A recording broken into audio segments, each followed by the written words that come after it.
Halo teman-teman, sebelumnya perkenalkan dulu, nama aku Mahsa. Aku adalah mahasiswi program studi hubungan internasional dari Universitas Diponegoro. Kalau misalnya kalian belum tahu nih, program studi hubungan internasional di Universitas Diponegoro itu memiliki konsentrasi pada kejahatan transnasional. Nah, sebenarnya apa sih kejahatan transnasional itu yang menjadi fokus di program studi hubungan internasional atau HI di Universitas Diponegoro ini? Nah, aku jelasin dulu ya teman-teman. Jadi konsep kejahatan transnasional itu pertama kali diperkenalkan pada tahun 1990-an. Diperkenalkannya itu adalah dalam The 8th UN Congress on the Prevention of Crime and the Treatment of Offenders, di mana dalam Kongres ini diperkenalkan 18 jenis kejahatan transnasional dan salah satunya adalah environmental crime atau kejahatan lingkungan.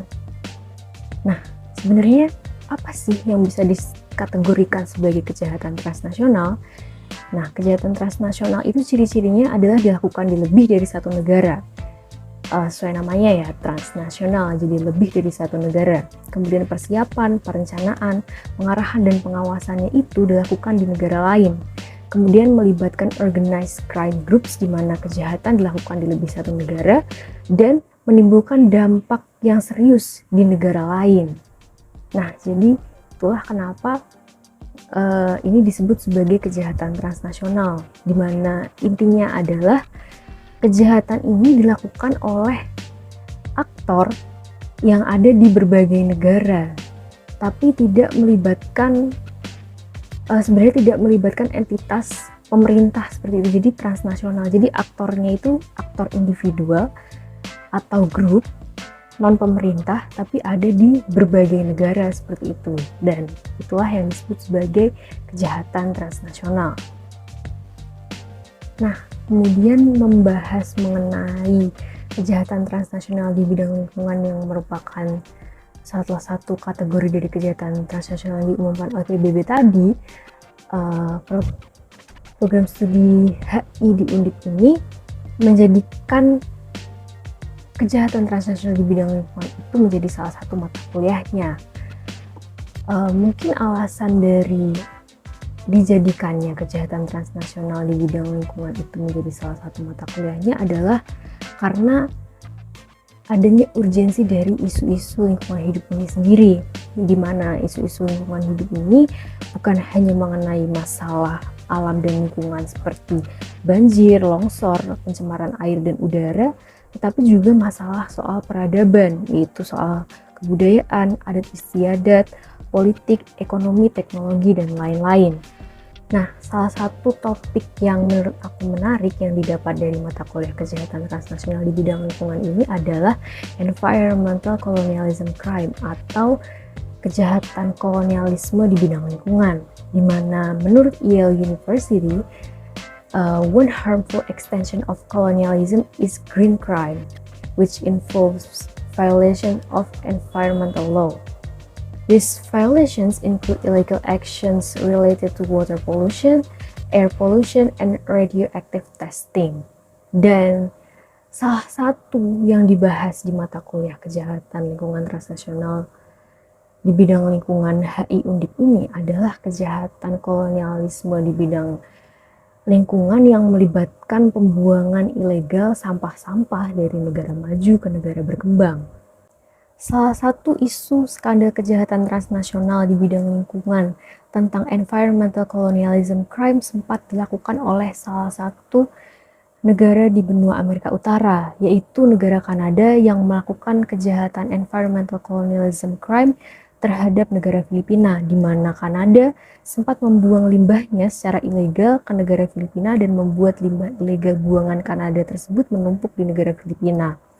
Skandal pembuangan sampah ini sendiri bermula pada tahun 2013 ketika 103 kontainer berisi sekitar 2.500 ton limbah yang diberikan tanda plastik untuk daur ulang mulai berdatangan dari Kanada. Biro Bea Cukai Filipina menemukan kontainer tersebut ternyata tidak benar-benar berisi plastik untuk daur ulang, tetapi dicampur dengan kantong plastik, kertas kotor, sampah rumah tangga, dan bahkan hingga popok bekas. Perusahaan yang berbasis di Ontario yang sempat menjadi oknum yang diduga melakukan kejahatan ini menolak klaim pembuangan sampah dengan mengatakan biaya pengiriman limbah ke Asia Tenggara akan jauh lebih besar daripada menurunkannya di Kanada.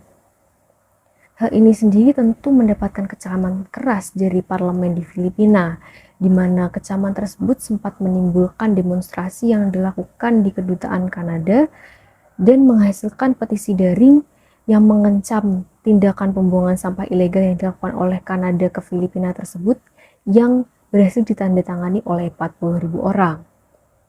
Kemudian beberapa bulan kemudian setelah demonstrasi dan penandatanganan petisi online tersebut, menurut laman Rappler, Departemen Luar Negeri Filipina meminta kedutaan Kanada untuk membantu memulangkan sampah tersebut.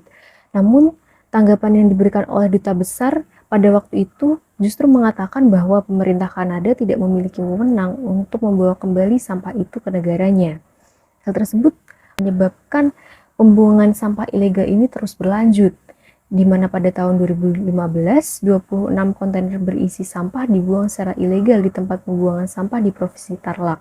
Kemudian berlanjut pada tahun 2017, otoritas pelabuhan mengatakan bau busuk menjadi tak tertahankan dan Dewan Komisaris mengumumkan bahwa limbah yang membusuk dapat menimbulkan penyakit. Kemudian menurut penasihat sains dan teknis untuk jaringan limbah anti racun IPE Enjoy di Ganggi, menggambarkan perilaku Kanada dengan seperti menaruh sampah Anda di rumah tetangga Anda, kemudian menolak untuk membuangnya selama 5 tahun sambil membuat alasan mengapa Anda tidak bisa memungut sampah tersebut kembali. Kata di Ganggi, pejabat bea cukai setempat dan aktivis lingkungan telah menyatakan keprihatinan atas limbah yang tidak disortir yang mengandung zat kimia dan logam beracun dari plastik campuran dan limbah elektronik. Ada juga masalah kontaminasi mikroba dari pembusukan popok kotor dan sampah rumah tangga. Hal ini menyebabkan orang-orang yang terlibat di jalur-jalur perlintasan pengiriman barang ini harus menerima konsekuensi dari pencemaran sampah atau limbah yang dikirimkan dari Kanada ke Filipina ini, terutama pekerja di pelabuhan yang seharusnya tidak harus terpapar bahaya biologis, kimia, dan fisik dari limbah-limbah ilegal yang dikirimkan dari Kanada ke Filipina ini. Pembuangan limbah secara ilegal dari negara maju ke negara berkembang ini sendiri mulai menjadi lebih marak sejak Cina melarang impor sampah plastik pada Januari tahun 2018. Hal ini kemudian menyebabkan negara-negara di Asia Tenggara telah dibanjiri sampah dari berbagai belahan dunia. Namun seperti yang ditunjukkan di Ganggi dan yang lainnya, ada presiden yang jelas tentang pemulangan sampah dari Filipina. Menurut data EcoWaste, bulan sebelumnya, Korea Selatan dilaporkan menerima pengembalian sekitar 1.400 ton limbah yang telah diberi label palsu sebagai serpih plastik sintetis dan berjanji untuk mengembalikan sekitar 5.100 ton sampah Korea. Ini adalah ketiga kalinya dalam setahun terakhir di tahun 2019, sampah Korea Selatan yang salah label dikembalikan oleh Filipina. Dalam menanggapi masalah ini sendiri, Korea Selatan menggambarkan pembuangan limbah mereka di Filipina sebagai aib internasional dan mulai menindaklanjutinya pada tahun yang sama ketika kasus tersebut ditemukan. Hal ini tentunya berbanding terbalik dengan sikap Kanada yang justru malah membiarkan adanya pembuangan sampah secara ilegal dari negaranya ke Filipina dan seakan-akan malah menganggap bahwa hal itu adalah hal biasa dan akan dilupakan setelah 5 tahun kemudian. Perdana Menteri Kanada sendiri terakhir kali berhadapan dengan skandal ini pada pertemuan puncak ASEAN yang diadakan di Manila pada tahun 2017. Pada saat itu, Perdana Menteri Trudeau dari Kanada mengatakan ada hambatan dan batasan hukum yang menghalangi pengembalian kontainer sampah tersebut. Perdana Menteri Trudeau mengakui bahwa masalah ini membuat jengkel Presiden Filipina Rodrigo Duterte, tetapi bersikeras bahwa pengiriman kontainer itu adalah transaksi pribadi, sehingga pemerintah Kanada tidak memiliki wewenang untuk melakukan pengembalian terhadap limbah-limbah ilegal yang dikirimkan dari Kanada ke Filipina tersebut, karena tidak memiliki kaitan dengan pemerintah Kanada. Namun kemudian Perdana Menteri Trudeau dari Kanada ini menjelaskan bahwa peraturan dan hambatan itu sekarang telah diatasi, sehingga sekarang secara teori dimungkinkan untuk mendapatkannya kembali, tetapi masih ada sejumlah pertanyaan, yaitu tentang siapa yang akan membayar pengembaliannya, di mana tanggung jawab keuangannya, dan di mana konsekuensinya. Sementara itu, kedutaan Kanada tidak menanggapi permintaan konfirmasi masalah tersebut. Lucero dari Eco Waste mengatakan impor sampah plastik daur ulang ini menjadi celah perlindungan hukum untuk perdagangan limbah ilegal. Lucero mengatakan bahwa skandal pembuangan sampah Kanada telah memunculkan gerakan besar menentang pembuangan limbah asing di Filipina. Hal tersebut menjadi menekankan bahwa perlunya pemerintah Filipina dan yang lain untuk meratifikasi amandemen larangan Basel yang berupaya mencegah transfer limbah berbahaya dari negara maju ke negara berkembang dengan alasan apapun, termasuk daur ulang dan pembuangan. Amandemen yang dimaksudkan dari larangan Basel tersebut adalah proposal penguatan Konvensi Basel, yaitu sebuah perjanjian PBB tentang limbah berbahaya dari tahun 1992. Hanya 2 negara lagi yang perlu bergabung agar amandemen tersebut dapat mulai berlaku. Di antara 24 negara yang belum meratifikasi amandemen tersebut adalah Kanada, Filipina, dan Korea Selatan.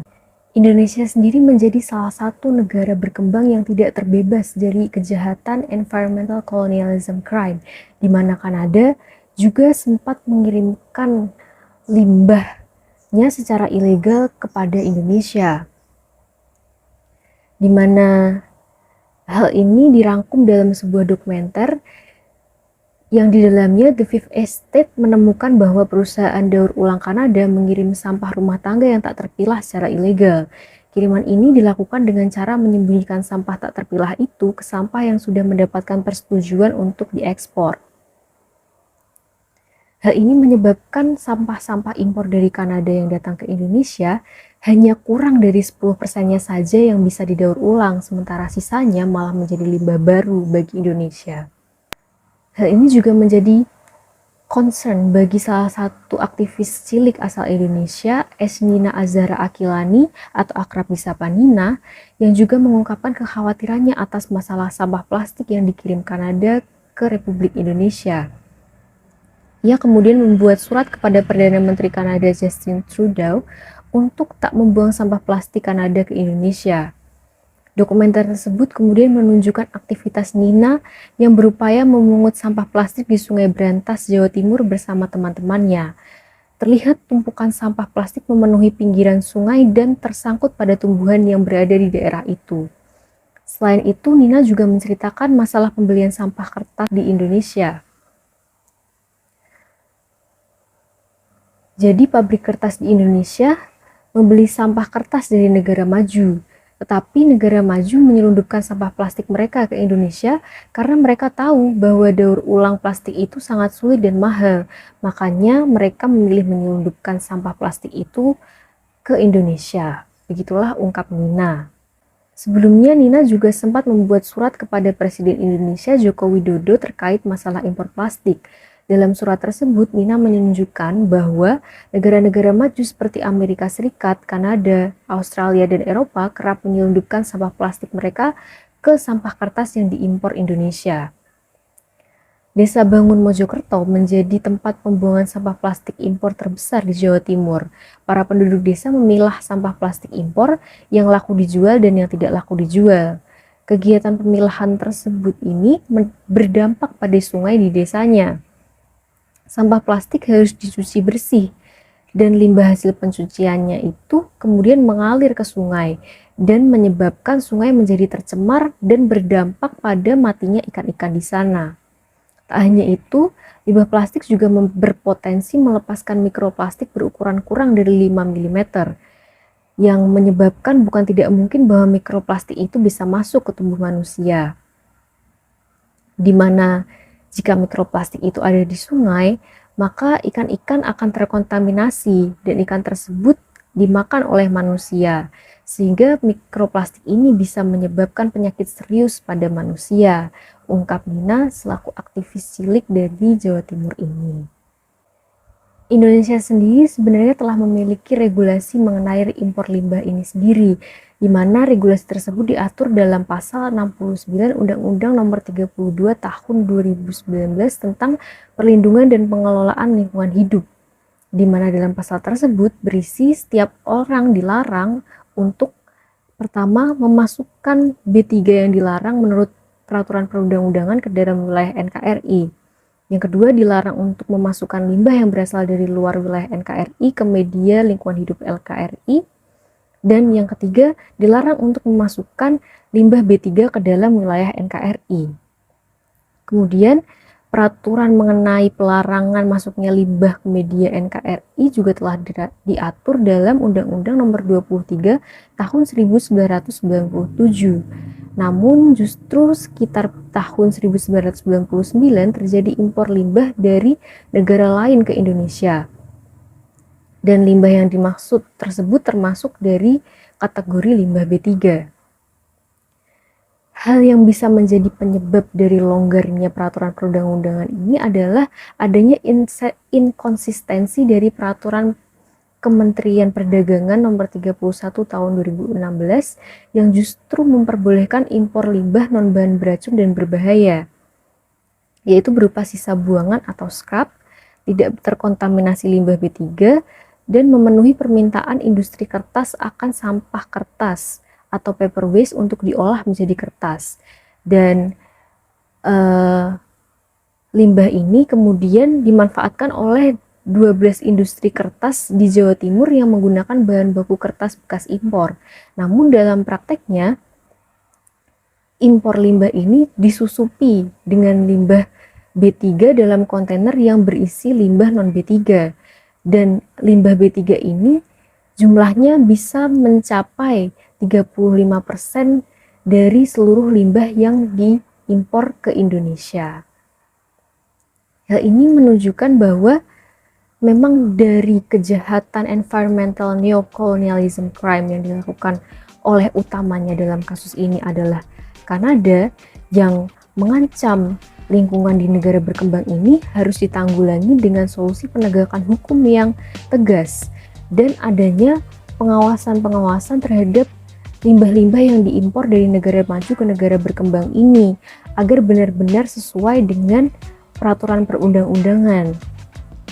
Dan negara berkembang juga sebaiknya melakukan improvisasi kepada pengelolaan sampahnya agar bisa lebih mengelola sampah lebih baik agar tidak menumpuk dan berdampak bagi lingkungannya.